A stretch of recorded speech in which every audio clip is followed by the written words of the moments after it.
살다 보면 가장 가까운 사람에게 가장 큰 위로를 받기도 하고 가장 깊은 상처를 받기도 합니다.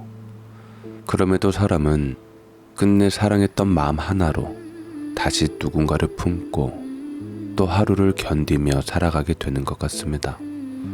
오늘 사연은 미움과 후회 속에서도 끝내 놓지 못했던 가족의 의미를 다시 생각하게 하는 이야기입니다. 그럼 사연 시작하겠습니다.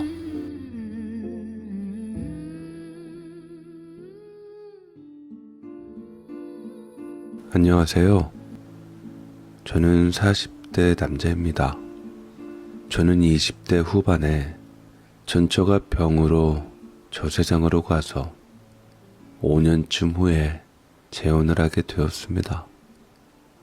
지금 제 부인은 그때 만난 사람이고 저는 비록 결혼을 한 번 했었으니 자식 없이 헤어졌었고 그 사람도 결혼이 늦은 탓에 우리는 처녀 총각이나 다름없이 그렇게 만나 결혼을 하게 되어서 지금은 10년 정도를 함께 같이 살게 되었습니다.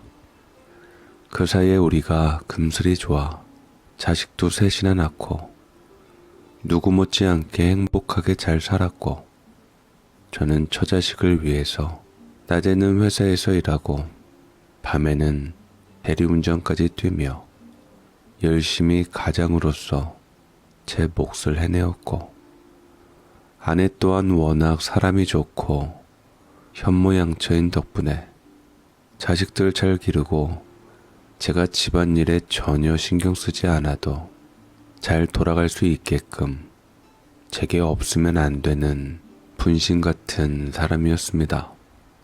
항상 자기에게 쓰는 것은 아까워하면서도 저와 아이들에게는 한없이 내어주는 그런 사람을 내가 또 어찌 만나나. 이건 분명 내가 하늘나라에 간 전처를 병상에서 지극정성으로 간호한 탓에 전처가 내려준 선물이다 생각하면서 선물 같은 그 사람을 아끼며 잘 살아왔고 저희 부모님이나 형제들도 제 아내에게는 껌뻑 죽을 정도로 다들 너무나도 잘 대해주었지요. 그런데 그 사람에게도 단점은 분명히 있긴 하더라고요. 정확히 말을 하면 그 사람에 대한 단점이 아니라 집안에 대한 단점이요. 여보, 미안한데 친정에서 돈을 좀 보내달라는데 어쩌지? 허리가 고장나서 일도 잘 못하시고 이번에도 생활비가 뚝 떨어졌는데 혹시나 괜찮으면 우리 엄마 30만 원만 보내주면 안 될까? 보내드려. 장모님 얼마나 힘드시면 그 30만 원에 어려운 전화까지 하며 당신에게까지 말씀하셨겠어. 넉넉히 20만 원 더 넣어서 50만 원 보내드려. 고마워요, 여보. 내가 당신한테 얼마나 고마운지 몰라. 내가 앞으로 당신에게 더 잘할게. 무슨 소리야. 당신 이렇게 곱게 길러서 내게 보내주신 분인데 장모님은 내 친어머니나 다름없어. 그런 생각하지 말고 장모님께 더 잘하자. 장인어른 때문에 일평생 속 썩으셨는데 얼마나 힘드시겠어. 아버지도 나쁜 사람은 아니에요.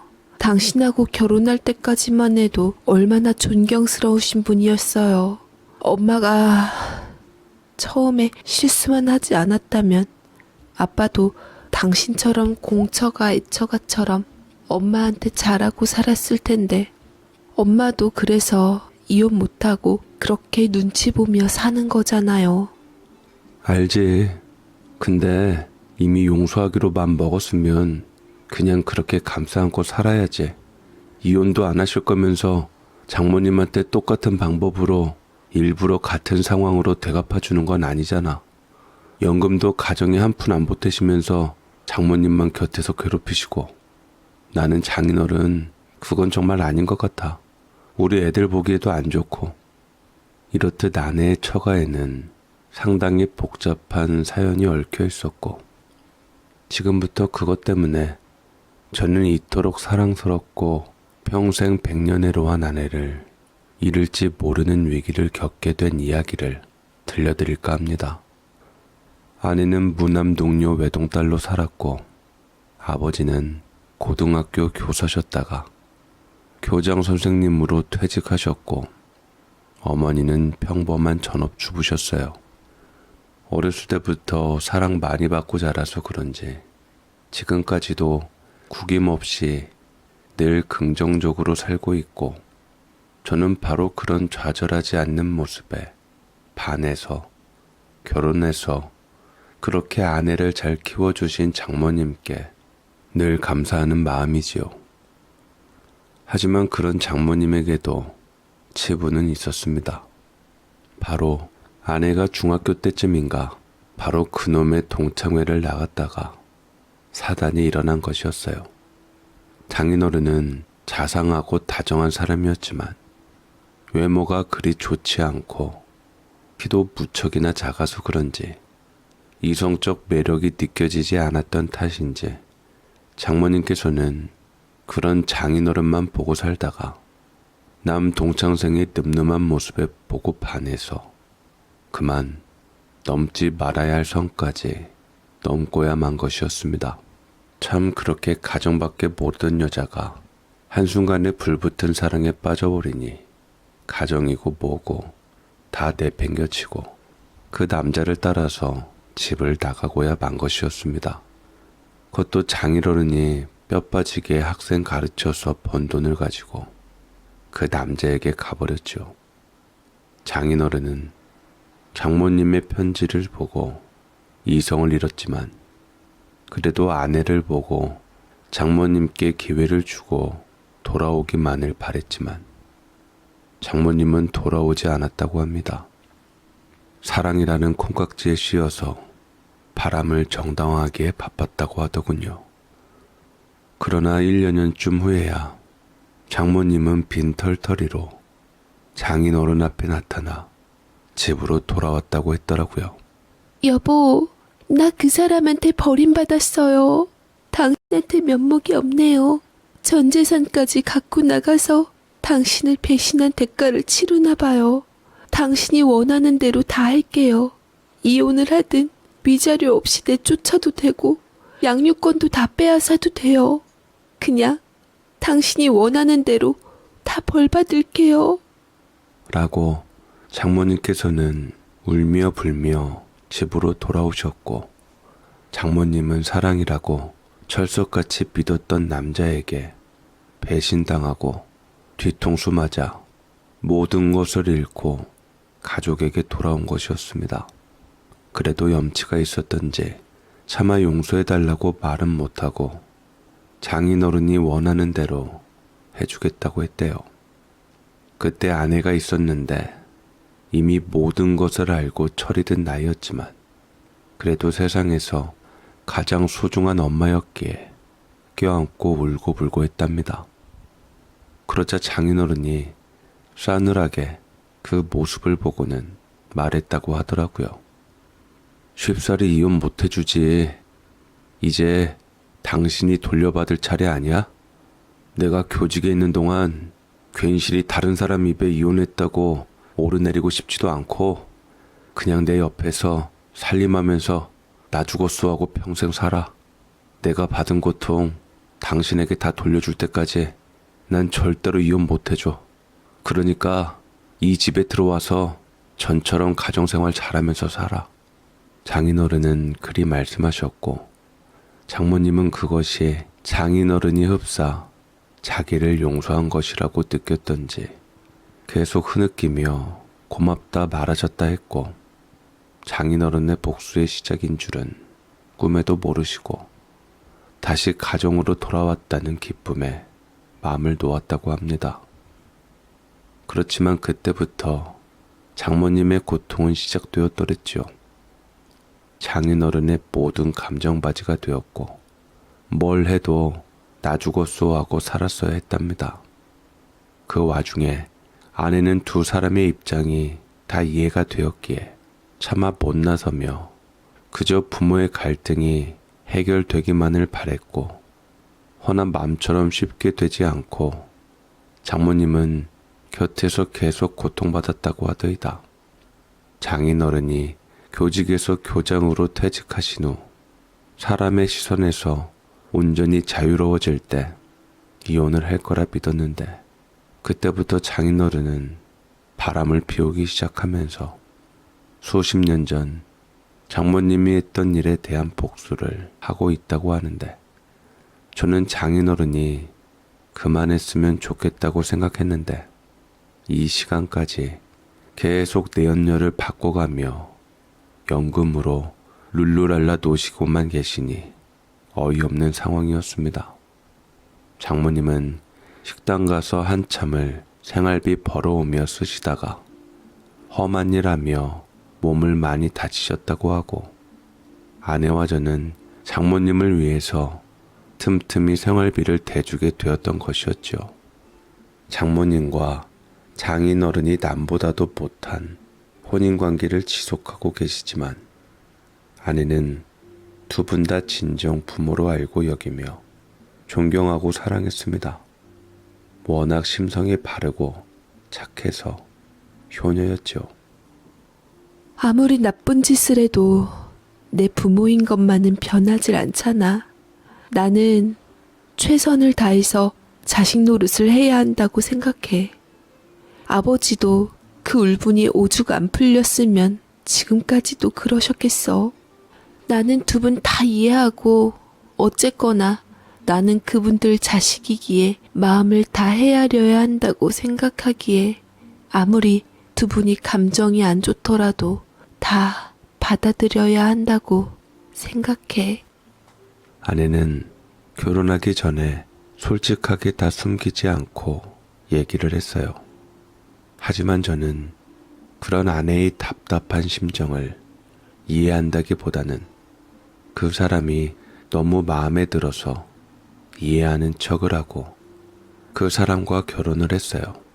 물론 좋았고 행복한 점이 더 많았긴 했지만 가끔 처갓집 일들이 터지면 당혹스러워하기도 했습니다.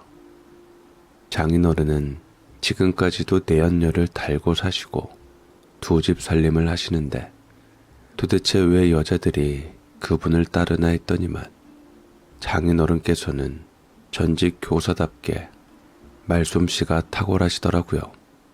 이제 그 연세 되면 장모님에 대한 모든 감정을 다 털어버리시고 자식에게 폐가 되지 않게 두 분이서 연금 가지고 잘 사시면 누구보다 좋으련만 장인어른은 참으로 너무하시다 싶으셨습니다. 그러다 크게 한번 데이신 적도 있으셨죠. 15살이나 어린 내연녀한테 잘못 걸리셔서 전 재산을 다 잃을 뻔하기도 했는데 그나마 잡아서 어느 정도 돌려받기는 했지만 빚이 상당하게 불어나 버려 장인어른은 잠시 정신을 차리는가 싶다가도 한 번이 어렵지 그 후로는 쉬웠던지 그 이후로도 여전히 바깥 살림을 하시는 분이십니다. 저도 처음에는 장인어른을 존경했지만 이내 정이 떨어지기 시작하면서 아내한테는 별말 안 했어도 저희 본가에 오면 저희 어머니께 속풀이를 하고는 했는데 그럴 때마다 어머니께서는 좋게 말씀하시더라고요. 그래도 안 좋은 내색은 하지 말고 살거라. 너희 알 사람은 얼마나 속이 아니겠냐.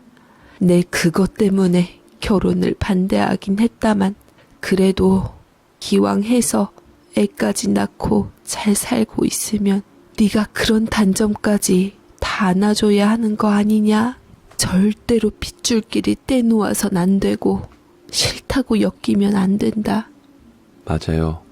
저희 어머니께서는 제가 이 사람과 재혼한다 그랬을 때 저도 어머니는 아실 건 아시는 게 좋을 것 같아서 모든 것을 털어놓았더랬습니다.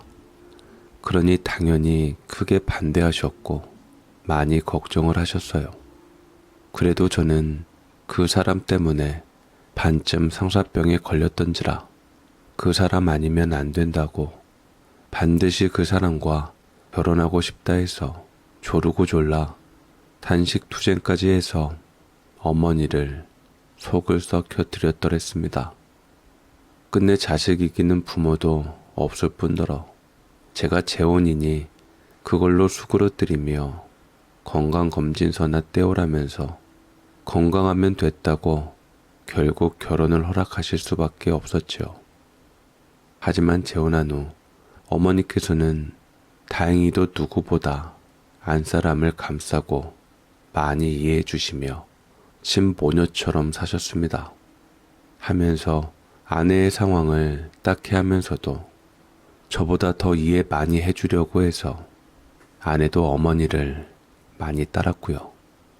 어머니께서는 가끔 저희 장모님도 찾아가서 속을 달래어 드리고 좋은 말씀을 해주시며 위로해 주셨습니다. 그 때문에 장모님은 어머니에게 친구로 여기며 많이 의지하셨고 가끔 울 일이 있을 때면 펑펑 우리 어머니 품속에서 눈물을 흘리시며 마음속에 있는 것을 쏟아내는 장모님이셨지요. 그렇게 한 식구가 되어 모든 것을 다 이해하면서 살아가고 있는데 장모님이 언젠가부터 저희 안사람에게 돈을 요구하는 횟수가 갈수록 많아지고 있었습니다. 내가 허리가 아파서 오래 일할 수가 없는데 갚아야 할 빚도 천지고 생활비도 없고 돈 들어갈 때가 사방인데 능력이 없어. 미안하지만 나 좀 도와줘라. 이 사람이 내 이름으로 쓴 카드빚만 넘쳐나는데 나는 이걸 갚을 능력이 없네.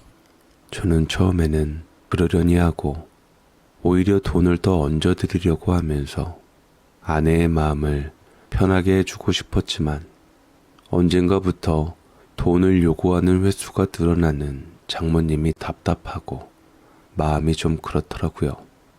장인어른도 이해 안 되었지만 장모님도 이해 안 되는 것은 똑같았습니다.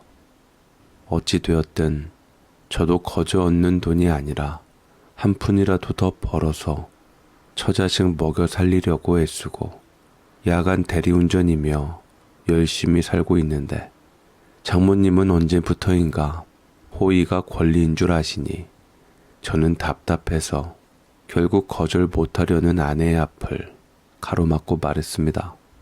장모님, 그러지 마시고 장인어른이랑 차라리 이혼을 하시는 건 어떠세요? 맨날 장인어른 빚 떠안으시고 바깥 살림하는 돈까지 장모님 카드로 다 쓰시는데 이건 충분한 이혼 사유가 돼요. 물론 장모님이 실수한 게 있긴 하지만 지금 지난 세월이 얼만데 아직까지 그러고 계신 게 저는 이해가 안 돼요. 그것도 전직 교육계에 몸담으셨단 분이요. 이혼하세요. 제가 도와드릴게요. 그러자 장모님은 해결책을 준 제게 고마워하기는커녕 버럭 화를 내며 말씀하시더라고요. 지금 내가 자네 돈 가져다 쓰는 게 불만이라는 건가? 참 치사하네. 내 딸이랑 결혼해서 애 낳고 가정 꾸리며 행복하게 잘 살면 장모한테도 잘할 수 있는 거 아닌가? 아니요. 장모님 그런 뜻이 아니라 제 말은요. 자네가 지금 장인 장모를 이혼시켜서 남는 게 뭐가 있겠나? 내가 이 나이에 남편까지 없으면 사람들 무시받고 어떻게 살아가겠어? 몸이 안 좋아서 도와달라는 게 자네한테 툭하면 손 버리는 것밖에 안 보이는 건가? 장모님, 그래도 이혼하시면 장인어른 바깥 살림 걸 안 봐도 되시고 그 빚도 안 갚으셔도 되는 거 아닙니까? 저는 당장 들어가는 돈보다 장모님 걱정돼서 하는 말씀이에요.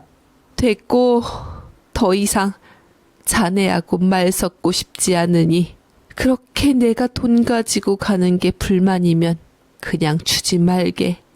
내가 꼬꾸라져서 저 세상 가던지 그냥 돈 없어서 살아서 힘들어 저 세상 가던지 할 테니까.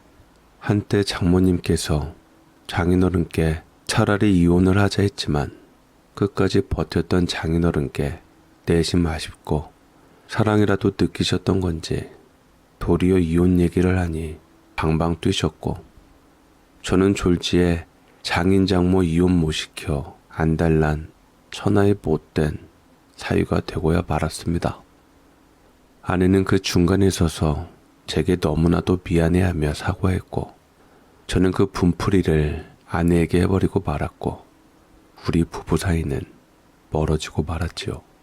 나도 엄마가 무슨 잘못을 하고 당신한테 패기치는 거 누구보다 잘 알아. 돈 버는 게 얼마나 힘든 건지 나와 아이들을 위해 애쓰는 당신 맘도 이해해. 내가 대신 사과할게. 미안해. 그렇지만 당신이 우리 부모님 욕하는 건 정말 아닌 것 같아. 당신이 정 힘들고 그러면 내가 나가서 돈 벌어 엄마 도와줄 테니까 더 이상 우리 부모님 욕하지는 말자. 나 당신하고 멀어지고 싶지 않아서 그래. 아내는 좋은 말로 제게 얘기를 했고 저도 이게 아니다 싶고 장모님께 다친 마음 아내에게 푸는 것은 또 아니라고 생각해서 미안하다고 바로 사과를 했지만 아내와 저는 한동안 서먹서먹하고 어색해질 수밖에 없었습니다. 아내에게 얘기 못한 거 어디서든 풀어야지 저는 직성이 풀리는 성격인지라 임금님 귀는 당나귀 귀를 받아줄 사람은 바로 저희 어머니밖에 없었지요. 어머니는 제가 힘들어진다고 일찌감치 성견지명으로 파악하시고 아내와의 결혼을 말리신 분이지만 기왕 결혼한 거 제가 잘 살기를 바라시는 분이니 제가 이런 말을 한다고 해서 어머니께서는 그러니까 그때 내 말을 왜 안 들었어? 내가 그 결혼하지 말랬잖아 라는 말 따위로 저의 심기를 괴롭히시는 분은 아니시기에 저는 어머니께 쏟아 부었더랬죠. 도대체 장인 장모님은 왜 맨날 그렇게 사시는지 모르겠어. 내가 다 한심하다니까. 처갓집 부모님들이라 내가 그 앞에서 뭐라 말도 못하겠고 아내는 그냥 불쌍하기만 하고 얼마 전에는 내가 장모님 앞에서 이혼 얘기 꺼냈다가 난리를 치셔가지고 정말 기빨려. 결혼은 정말 집안 대 집안의 결합이라는 얘기가 요새 들어 제일 공감이 돼 엄마. 네가 마음이 많이 그렇겠구나. 그치만 그래도 네가 가장 마음에 들고 사랑하는 사람의 부모님인데 다 이해하고 가는 게 맞다 생각한다. 사위한테 이혼 얘기 들은 장모님은 얼마나 비참하시고 마음이 힘드셨겠니. 바깥 양반 바깥 생활하는 거 사위가 아는 것도 기분이 별로 안 좋을 텐데 네가 그런 얘기까지 했으니 더 그랬을 거다. 그치만 나도 힘들게 돈 버는 거야. 엄마 용돈도 제대로 못 드리고 있는데 허구한 날 장모님이 뜯어가시니 난들 기분이 좋겠냐고. 나도 미칠 지경이야 엄마.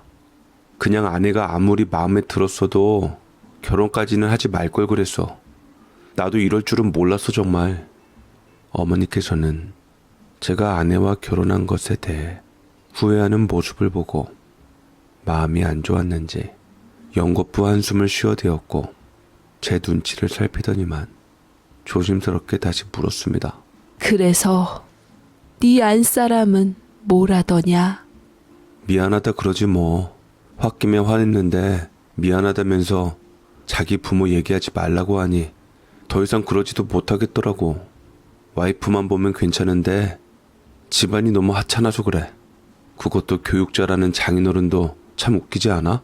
다 지나간 청춘 찾고 싶어서 그러는 거 아니겠냐? 알고 보면 너희 처갓집 부모님도 다 사연이 있을 거라 생각한다.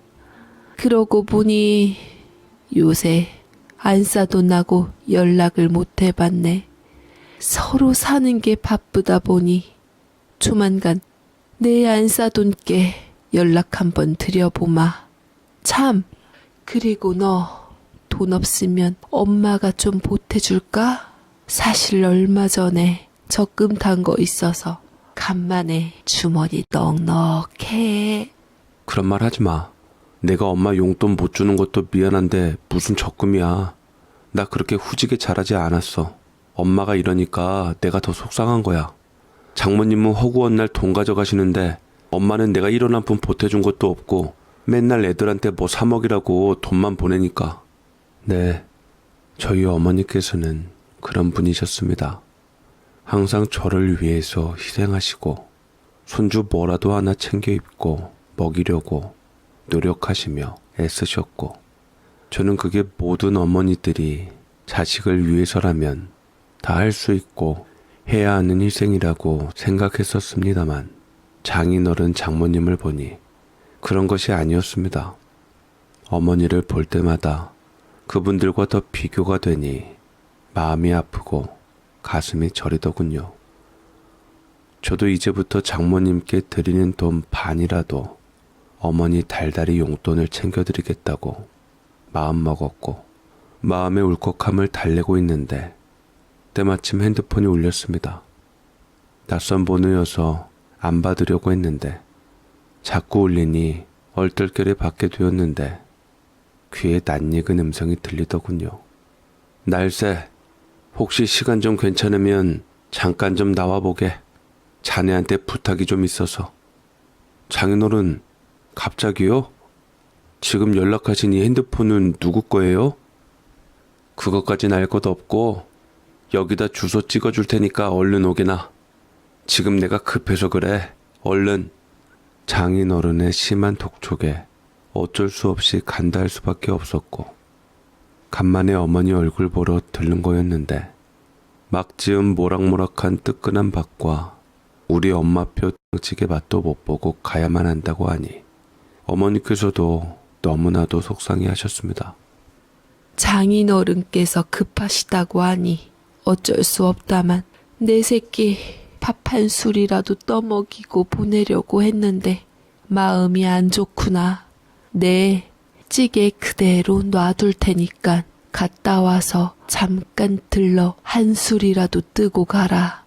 반찬도 많이 만들어 놨는데 가져가고. 아니요, 엄마. 내가 그 다음 또 스케줄이 있어서 아무래도 저녁에는 못 들릴 것 같아. 그냥 찌개 엄마 먹어. 반찬은 집사람이 워낙 잘해줘서 신경 쓸 필요 없으니까 나 밥 잘 챙겨 먹으니 걱정 말고. 근데 엄마 왜 이렇게 안색이 안 좋아? 어디 아파? 제가 어머니랑 내내 같이 있었을 때는 몰랐는데 막상 장인어른 부름에 부랴부랴 가려고 하니 어두운 어머니 기색이 눈에 밟혔습니다. 상당히 피곤해 보이고 얼굴이 안색이 말이 아닌데 어머니께서는 그저 전날 잠을 설쳐 피곤하다고만 말씀하시더라고요. 마지못해 떨어지지 않는 발걸음을 겨우 떼려고 할 때 어머니께서는 저를 부르시고 안아주셨습니다. 우리 아들 많이 힘든가? 새삼 주름진 얼굴 보니 내가 많이 늙었다 싶구나.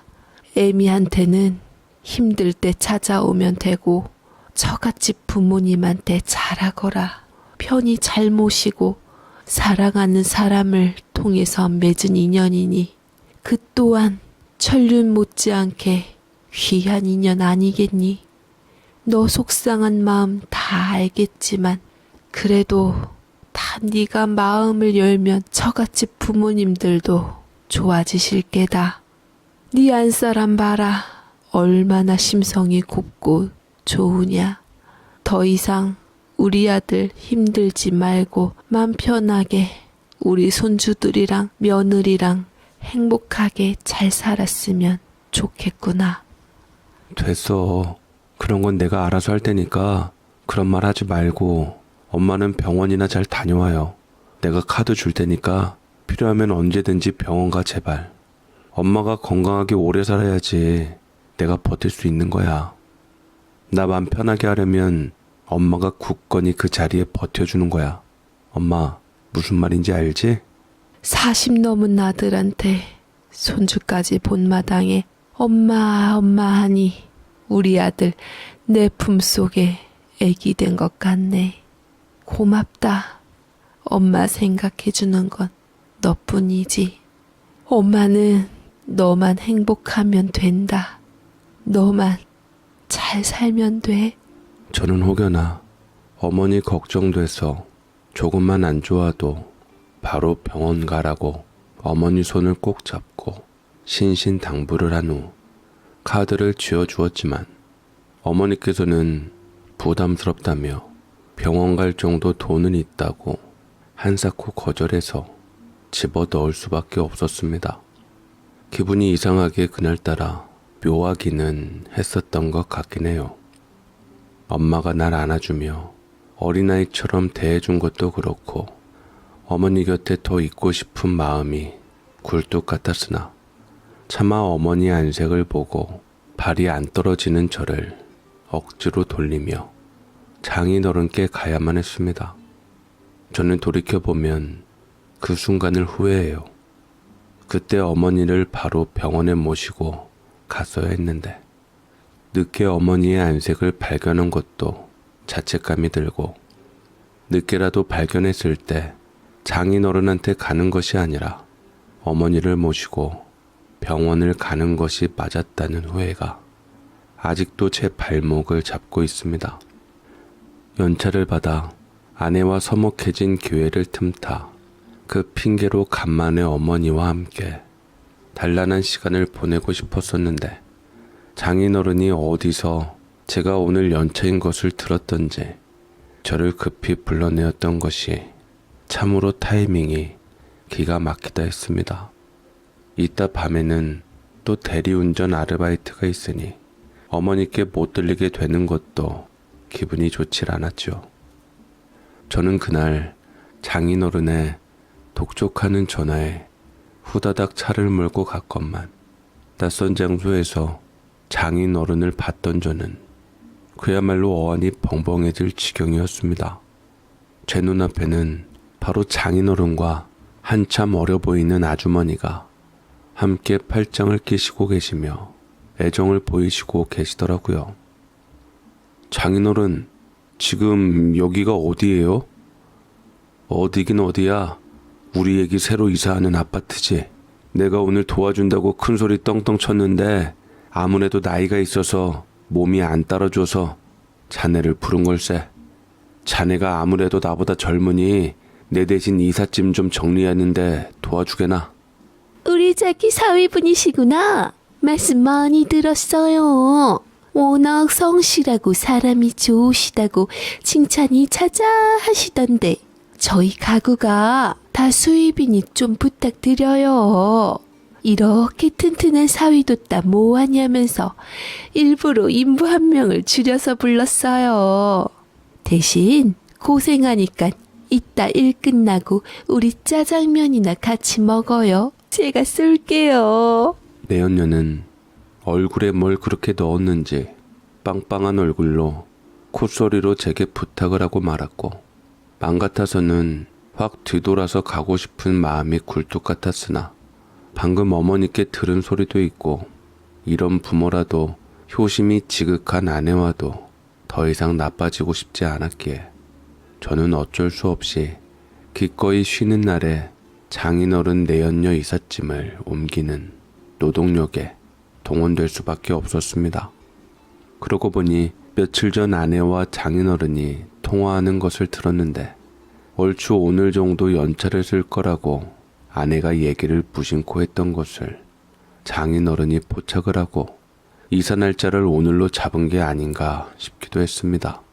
아무튼 저는 낑낑거리며 장인어른과 내연녀 앞에서 힘들게 이삿짐을 옮겨야 했고 밥도 먹지 못해서 기운 빠지는 상황에서 열심히 지시대로 옮겼는데 내가 왜 이렇게까지 해야 하나 타격을 받기도 했지만 아내 얼굴을 생각해서 꾹꾹 눌러 참고 겨우겨우 일을 끝냈습니다.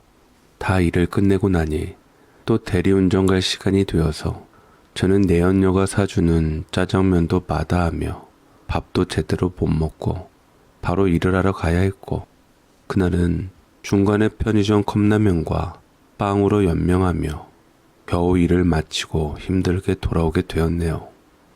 새벽 4시쯤 돌아오니 아이들은 꿈나라에 향해 있었는데 아내는 지친 듯 돌아온 저를 기다리며 눈시울을 붉히고 저를 안아주더라고요. 아버지한테 얘기 다 들었어. 당신 오늘 너무 몸도 마음도 힘들었단 거 알아. 아버지가 쉬는 날 없냐고 물어봐서 난 혹시나 가족 식사라도 하려나 말한 거였는데 바깥분 이삿짐에 동원할 줄은 몰랐어. 아버지가 고맙다고 전해달라는데 내가 마음 불편해서 다음부터 그런 일 우리 남편 시키지 말라고 했어. 미안해. 내가 정말. 당신 얼굴 봐서 장인어른 뜻 거절하지 못했어. 당신이랑 애들 데리고 어머니한테 찾아뵈려다가 당신하고 안 좋아서 나 혼자 어머니 뵈러 가서 식사라도 함께 하려는데 그것도 나한테는 허락되지 않는 여유더라고. 미안해. 내가 입이 10개라도 할 말이 없어. 당신이 나보고 무슨 마음으로 그런데 간 줄 알아. 이제 당신 진심 알았으니까 다음부터는 나 신경 쓰지 말고 당신 뜻대로 해. 저는 아내와 다시 한번 마음을 확인하며 서로를 안으며 위로했고 아내는 제가 올 때까지 잠 한숨 못 이루며 저를 걱정하고서 일단 저를 재운 후 아침 식사를 부지런히 챙겨주었습니다. 아내야말로 제가 걱정되어서 잠 한숨 못 이루고 저를 기다렸다는 것에 대해 마음이 찡했고 아내의 태도를 보니까 내가 그래도 장인어른한테 맞춰주는 신용이라도 잘했구나 싶어서 좋았어요. 아내는 다시는 저를 그런데 일 못하게끔 아버지와 처음으로 큰 소리가 날 정도로 싸웠다고 하는데 내 편을 들어주는 아내가 새삼 고맙고 든든했네요.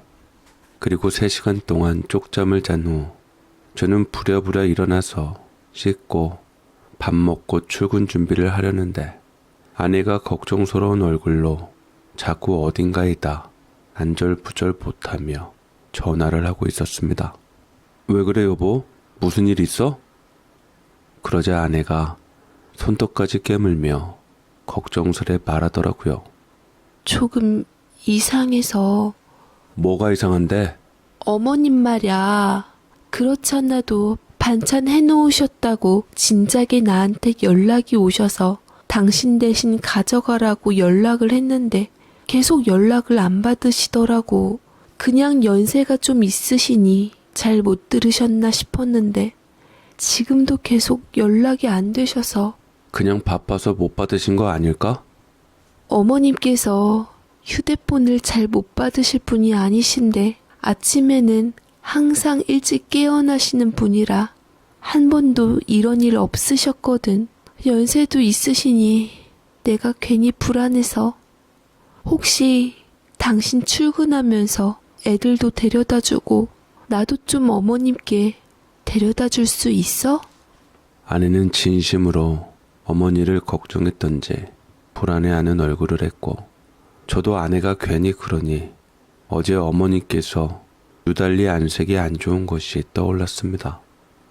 저도 조바심이 나서 아내가 정성껏 해준 음식을 허기짐에도 불구하고 먹는 둥 마는 둥 하고 애들 유치원 학교에다 데려다 준 후 아내와 함께 저는 어머니 댁에 가게 되었습니다.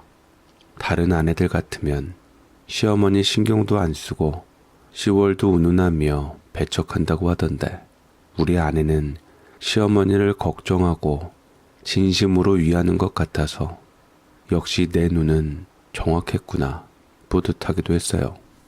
물론 저희 어머니께서 워낙 인품이 좋아서 그럴 수도 있습니다만 그래도 좋은 사람에게 잘하기도 쉽지 않고 그 가치를 모르는 악덕 며느리들도 많으니까요. 우리 아내는 아무리 생각해봐도 정말 최고의 여자다 싶었습니다. 막말로 개차반 같은 장인 장모님 밑에서 어떻게 저런 사람이 태어났나 싶을 정도니까요. 그렇게 도착한 아내는 제게 잘 다녀오라고 하고는 걱정스럽게 어머니 댁으로 향하게 되었고 저는 그런 아내의 뒷모습을 사랑스럽게 보다 엘리베이터 타는 것을 보고는 차를 돌려 회사 쪽으로 향했는데 이내 가벼운 마음이 되어 룰루랄라 간만에 콧노래까지 흥얼거리며 가고 있는데 갑자기 휴대폰 진동이 요란스럽게 울리기 시작했습니다. 휴대폰 액정을 슬쩍 보니 아내더라고요. 저는 저 걱정할까봐 아내가 전화해줬나 싶어서 웃으며 기분 좋게 전화를 받았는데 아내의 목소리는 다급한 듯 울먹이고 있었습니다. 아내는 심하게 흐느끼며 어머니가 쓰러졌다는 말을 했고 저는 순간 멍해져서 상황 판단이 되질 않았지만 이내 신호가 바뀔 때 정신 차리고 바로 유턴을 해서 어머니가 계신 아파트로 다시 돌아오게 되었습니다.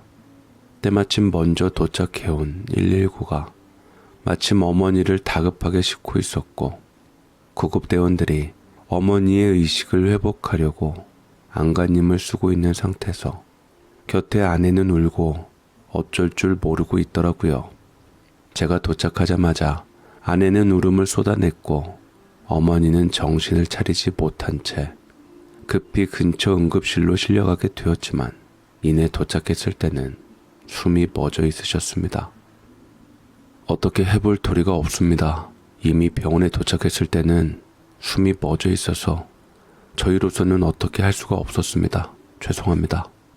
의사들은 심폐소생술이며 뭐며 다 했지만 돌아오지 않는 어머니를 보며 씁쓸하게 제게 죄인이라도 된 듯이 얘기를 했고 저는 의사의 말에 정신이 나간 상태로 어머니를 보겠노라고 다가가 신천을 비껴 세우고는 어머니를 향해 쉴 새 없이 눈물을 흘렸습니다. 저는 이미 싸늘해진 어머니를 붙잡고 후회의 눈물을 흘렸지만 이미 많이 늦은 뒤였습니다. 이쯤 되니 모든 게 원망스럽더라고요. 어떻게 보면 내가 엄마를 살릴 수 있었는데 뒤늦게나마 엄마가 안 좋은 걸 발견했을 때 급히 병원에 데려갔으면 분명 괜찮았을 텐데 내가 그 장인어른 돕겠다고 나가고 저녁 때 반찬 가져가라고 한 번 더 들르라는 것도 처자식 벌어먹여 살리겠노라고 대리운전 뛰느라고 어차피 고생 뛰어봤자 다 장모 손으로 들어갈 돈 그거 벌겠노라고 우리 어머니를 사지로 몰아넣은 내가 미칠 것만 같았습니다. 방금 전까지 그토록 사랑스러웠던 아내가 장모님 장인어른의 원망이 터지니 그도 참으로 미워서 모든 게 다 아내 때문이라는 생각을 지울 수가 없겠더라고요. 어찌 보면 아내 덕분에 어머니를 그나마 발견한 거였는데 저는 아내의 고마움 따위 아까와는 달리 싹 사라져 버린 상태에서 저를 위로하려는 아내의 손을 뿌리치고는 어머니의 손을 부여잡고 펑펑 눈물을 쏟았습니다. 얼마나 울었을까. 어머니께서는 영안실로 안치되었고 저는 멍한 상태로 쉴 새 없이 바보처럼 눈물만 흐르더라고요. 사람이 눈물이 이토록 멈추지 않고 계속 날 수 있는지 저는 처음 알게 되었습니다. 그렇게 어머니를 보내고서 저는 바로 장례식 준비를 해야 했고 회사와 아르바이트하는 대리업체에는 고지를 해서 저는 어머니를 보내드릴 준비를 해야만 했네요. 아내는 제가 정신 못 차리고 있자 앞장서서 장례식 준비를 했고 조문객들을 위한 것까지 다 병원 측과 얘기하여 제가 뭐 하나라도 신경 쓰이지 않게 했습니다. 어머니께서는 살아생전 덕을 많이 베푸셨던지 많은 사람들이 어머니의 부고 소식을 듣고 찾아왔어요. 많은 사람들이 찾아와서 슬퍼했고 환하게 웃는 어머니의 영정사진을 보고 마음 아파하며 안타까워했습니다. 저도 같이 상주로서 눈물을 흘렸는데 장모님은 소식을 듣자마자 뜻밖의 한달음에 달려와 같이 한마음으로 진심으로 서글퍼해 주시더라고요. 이서방, 마음 많이 아프지? 사돈이 날 그리도 신경을 많이 써줬는데 내가 평소에 좀 더 연락도 하고 잘 지냈으면 좋았을걸. 내가 자네 어머니 때문에 그래도 이 질긴 목숨 살려고 한 달 박달하며 살았는데 무심하게 일이 먼저 쉽게 가버리다니 세상에 어떻게 이런 일이 다 있을 수가 있는가. 자네 어머니 같은 친구를 만난 게 내 평생의 복이라 생각했건만 하늘도 무심하시지. 자넨 어머니를 잃었지만 나는 세상에 둘도 없는 친구를 잃었네 그려. 워낙 심성이 반듯하고 좋으신 분이라 꼭 좋은 곳에 갔을 걸세. 우리 가엾은 사돈 행복하게 아무 걱정 없이 좋은 곳에 갔을 거야. 장모님은 제 앞에서 펑펑 눈물을 쏟으시며 저를 붙들고 우셨는데 저도 모르게 또 한 번 울컥 감정이 내달리더니 장모님 품에서 펑펑 울고야 말았네요. 그토록 돈만 밝혔다고 생각한 장모님이 진심으로 저희 어머니에 대해 감사하다고 말씀하시고 위로해 주시니 고마웠습니다. 그렇지. 그래도 우리 어머니께서 베푸신 은혜를 다 기억하시는 분이시니 우리 아내 같은 좋은 사람이 나왔지 싶었고 저는 처갓집에 대한 인식을 바꾸려고 어머니 말씀대로 이제 처갓집 부모님한테 잘하고자 마음먹고 눈물로써 장모님께 감사함을 드러냈는데 문제는 생각 외의 것에서 터지고야 말았네요.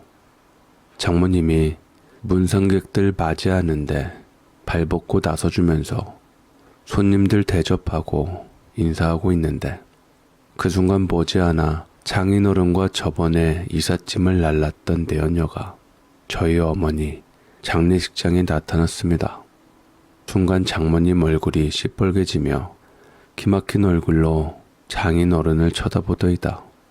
장인어른은 정말로 그 사람이 한때 교육자였나 의심이 될 정도로 황당할 정도의 상식 이하의 행동을 보이셨고 내연녀는 저희 어머니 장례식장에서 그 성형 가득한 얼굴로 껌을 짝짝 씹으며 저희 장모님께 감히 손님상 좀 내오라고 말하더라고요. 내가 여기 안 오려고 했는데 검색해보니까 여기 병원 장례식장 음식이 아주 기깔나게 맛나다고 우리 자기가 얘기해서 왔어요. 가는 사람 명복 빌어주니 그래도 맛있는 음식을 대접해야지. 경우 있네 여기. 저기요. 여기 떡이랑 고기 좀 내오고 시원하게 육개장 좀 떠내와봐요. 못 들하고 있어. 우리 얘기 말 못 들었어? 우리 지금 여행 갔다 멀리서 와서 허기지니 빨리빨리 음식들 좀 내와봐. 아우 아주 백가죽이 서로 들러붙겠네. 그러자 장모님이 한숨을 쉬더니만 장인어른께 가서 한마디 하며 끌어내려 하더이다. 어서 더 이상 주태 부리지 말고 이 여자랑 빨리 나가요. 집안 망신도 유분수지. 아무리 당신이 허튼 짓 한다 해도 사돈 장례식까지 와서 이건 무식한 내가 생각해도 도무지 예의가 아니에요. 더 이상 사위맘 아프게 하지 말고 망신살 뻗치기 전에 얼른 가요. 얼른. 아니 이 뱃내가 정신이 나갔나? 어따 내 몸에 손을 대? 그렇잖아도 내 이번에 이혼을 고려하고 있으니 지금처럼 얌전히 집구석에서 처박혀 있어. 괜히 나대지 말고. 그러지 말고 제발 좀 가라니까요. 여기 사위 친척들도 다 있는데 나 부끄러워서 정말 어떻게 감히 저런 여자까지 달고 올 수가 있어요. 당장 난리치기 전에 얼른 가요. 얼른. 장모님은 어떻게 해서든지 장인어른을 끌어내려고 이 악물고 냅다 팔을 잡아당겼고 장인어른은 그걸 확 뿌리쳐버리며 장모님은 뒤로 나둥글게 되었습니다. 그 모습을 보더니 내연녀가 푹 웃음을 터뜨리더니 아주 기세 등등한 얼굴로 바라보고 있더라고요. 아내는 달려가 넘어진 장모님을 부축하고 있었고 아무리 생각해도 이건 아니었던지 아내도 울부짖으며 애비 자격 없는 장인에게 소리쳤습니다. 제발 가요. 제발. 아버지, 꼭 이렇게까지 해야겠어요? 저 이제까지 아버지가 아무리 허튼 짓 하고 다니셔도 저 단 한 번도 아버지 미워한 적 없었고 존경하려고 애썼는데 아버지가 지금껏 견뎌왔던 제 노력을 다 망치셨어요. 지금 이 지경까지 온 거 보면 저 더 이상 아버지 볼 수 없을 것 같아요. 얼른 저분 모시고 돌아가세요. 장인어른은 아내까지 나서니 딸령 키워봤자 다치 애미 편만 들고 소용없다며 한바탕 소란을 부렸고 내연녀도 합세해서 장인과 함께 온갖 소리소리 지르며 비웃었습니다. 장인어른은 여기까지 온 거 배도 못 채우고 돌아가니 밥값은 받아야겠다며 갑자기 조의금통으로 가서 조의금들을 여행 가방에 쏟아붓더니만 굳어있는 제게 말하기를 자네가 우리 집 여자들을 다 데려가는 조건으로 안 싸던 조의금 챙겨가겠네. 자네 장모랑 이혼해서 자유롭게 해줄 거고 내 딸도 자네한테 가서 도리 다 하고 있으니 그 값을 챙겨가겠다는 거야. 자네 어머니도 돌아가셨으니 이제 의지할 여자라곤 장모랑 내 딸뿐 아닌가. 이렇게까지 하고 싶지 않았지만 쪼잔한 자네가 스스로 챙겨내어줄 것 같지 않아 내 대가라 치고 갖고 가겠네. 이제 훌훌 털어버릴 테니 자네가 장모랑 우리 딸 잘 돌봐주게나. 나는 다신 자네 앞에 나타나지 않고 내 인생 살 테니. 장인어른은 황당하게도 제게 아내와 장모님을 줄 테니 그 대가를 가져가겠노라고 저희 어머니에게 들어온 조의금을 가져가겠다고 가방에다 챙겼습니다. 어찌나 기가 막히고 이상한 논리에 할 말을 잃고야 말았습니다. 장인어른은 조의금을 가지고 내연녀와 함께 뻔뻔스럽게 나갈 채비를 차렸고 그 모습을 본 저희 친척들이 당장의 앞을 가로막아 옥신각신 몸싸움이 일어났고 심지어 몇몇 친척은 그 장면들을 동영상으로 녹화하며 증거로 남기고 경찰을 불러 장인어른을 고소하고야 말았네요. 친척들은 법적으로 친족 상도례에 속하지 않으니 뻔뻔한 장인어른을 마땅하게 신고하게 되었고 장인어른은 얼마 되지 않는 조의금 대가로 가져가는 거라고 노발대발을 하며 말도 안 되는 소리로 경찰들에게 말을 했더랬죠. 저는 너무나도 충격적이어서 더 이상 장인어른을 볼 수가 없었고 어머니 가신 것도 마음 아플 판에 장인어른이 저렇게 나오시니 저도 어찌할 바를 모르겠더이다. 허나 어쨌든 조의금의 주인이 제가 되니 장인어른을 나오게 할 수밖에 없었고 경찰이 압수한 조의금을 제가 다시 회수하며 장인어른과 내연녀 앞에 돈을 뿌렸습니다. 이게 탐나서 저희 어머니 장례식장에 오신 것 같은데 그렇게 돈이 탐나면 가져가세요. 대신 장모님하고 이혼해 주시고 저희 아내랑 의절하고 다신 저희 앞에 나타나지 마시고 당신이 데리고 온 애기라고 부르는 여자랑 잘 먹고 잘 사시면 좋겠습니다. 왜 이렇게까지 했는 줄 모르겠지만 정말 장인어른 치가 떨리네요. 이제 장인이라고 부르고 싶지도 않아요. 당장 내 앞에서 사라지시고 다신 보지 않았으면 좋겠습니다.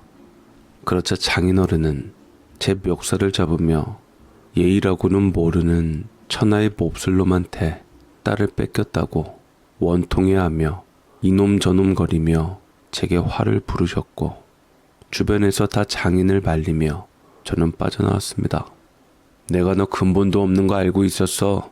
재혼이면서 초혼인 내 딸 데려가 신세나 망치게 하고 고생이나 시키고 사위도 자식이라는데 그 조의금 몇 푼이나 한다고 아버지 같은 장인이 어려워서 그랬기로써니 그렇게 생각하면 될 것이지 천하에 못된 것 같으니. 장인어른은 제게 그리 악을 치며 말을 했고 저는 더 이상 그 사람들이랑 말을 섞고 싶지가 않아 그곳을 그렇게 빠져나오게 되었네요. 장모님은 하염없이 울며 제게 미안해하고는 안사돈 앞에서 그런 모습 보여서 면목 없다 하셨고 그런 장모님을 아내는 곁에서 지켜주며 제게 덩달아 미안해하더라고요. 여보 미안해. 이제 나도 아버지랑 완전히 끝났어.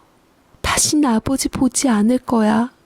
내가 참으려고 열심히 노력했는데 그래도 나를 낳아주신 분이고 어렸을 때 아버지와의 좋은 추억이 있어서 내가 그 추억 믿고 아버지 허튼 짓 해도 참고 붙들려고 노력했는데 이제 나도 그만하려고.